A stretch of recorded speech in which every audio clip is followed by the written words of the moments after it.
जायकवाडी धरणाची वेगानं 75कडे वाटचाल सुरू आहे। उद्या सकाळपर्यंत जायकवाडी धरण 75% भरणार आहे। सध्या जायकवाडी धरणात किती आवक येत आहे, तसंच पाणीसाठा किती झाला आहे, हे आपण या व्हिडिओच्या माध्यमातून पाहूयात।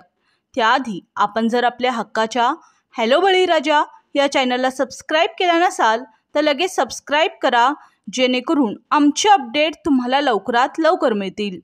आज शनिवार 12 जुलै 2025 आज सकाळच्या अपडेटनुसार जायकवाडी धरणाचा एकूण पाणीसाठा हा 82.16 TMC इतका झाला आहे, तर यातील उपयुक्त पाणीसाठा हा 56.10 TMC इतका आहे।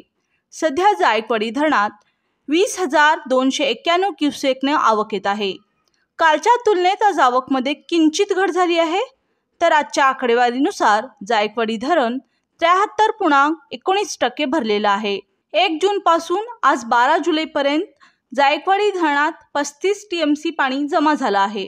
ही अत्यंत दिलासादायक बाब आहे।